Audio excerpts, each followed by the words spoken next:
BA first year, paper first prose, unit first का topic first, जिसमें हम मीर अमन की सवाने हयात, सैर पहला दरवेश की कहानी, सैर पहला दरवेश का खुलासा पढ़ चुके हैं। आज हम देखेंगे कि इम्तिहान में किसी भी सबक से इक़्तिबास कैसे आता है। आपके पेपर में किसी भी सबक का कोई भी इक़्तिबास आ सकता है।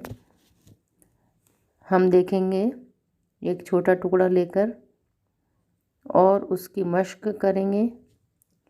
जैसे गरज आदमी का शैतान आदमी है, हर दम के कहने सुनने से मिजाज बहक गया। शराब, नाच और जुए का चर्चा आम हुआ।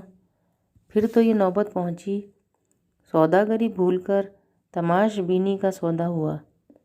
अपने नौकर और रफ़ीक़ों ने जब ये गफलत देखी तो जो जिसके हाथ पड़ा अलग किया, गोया लूट मचा दी। कुछ खबर न थी कितना रुपया खर्च हो रहा है, कहाँ से आता है और किधर जाता है। माल मुफ्त, दिले बेरहम।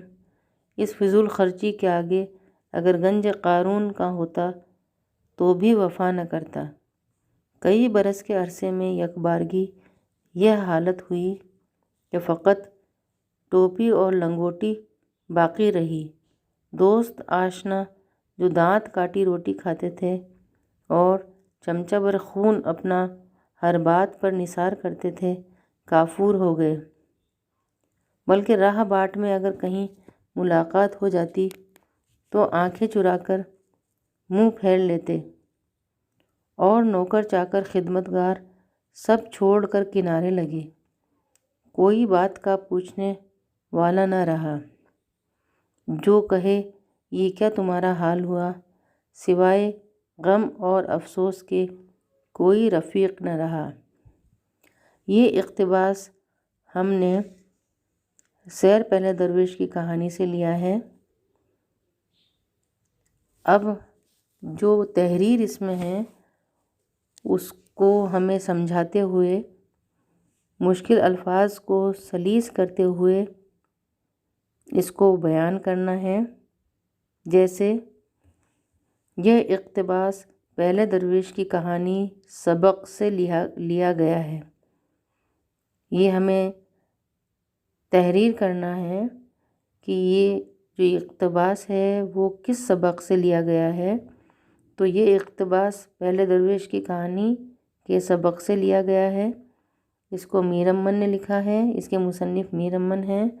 पहला दरवेश अपनी ज़िंदगी के हालात बयान करते हुए कहता है कि जब उसके माँ बाप दोनों मर गए और कोई बड़ा बूढ़ा सर पर न रहा और वो तन्हा अपने बाप की बेइंतहा दौलत और जायदाद का वारिस बन गया, तो झूठे खुशामदी और मुफ्त खोरे उसके पास जमा हो गए और उसे बुरे रास्ते पर चलने के लिए वरगलाने लगे। तो ये भी उनके बहकाने में आ गया। शराब पीने लगा, नाच देखने लगा और जुआ खेलने लगा। यहाँ तक नौबत पहुँची कि तिजारत छोड़कर अय्याशी में पड़ गया। दोस्तों और नौकरों ने मेरी ये लापरवाही देखी तो घर का माल और असबाब पार करना शुरू किया। मुझे कुछ खबर न थी कि कितना रुपया आ रहा है और कितना खर्च हो रहा है, कहाँ से आ रहा है। मुझे तो बग़ैर कमाया हुआ मिल गया था, इसलिए खूब बेदर्दी से खर्च कर रहा था। उस फिजूल खर्ची के लिए क़ारून का ख़जाना भी काफ़ी नहीं था। क़ारून हज़रत मूसा अलैहिस्सलाम का चचा ज़ाद भाई था और बेहद मालदार था। कुछ साल बाद ही मेरी ये हालत हो गई कि मेरे पास टोपी और लंगोटी के अलावा कुछ नहीं रहा। गहरे दोस्त और जान पहचान वाले जो मुझ पर सदक़े वारी करते थे, सब छोड़ के चले गए।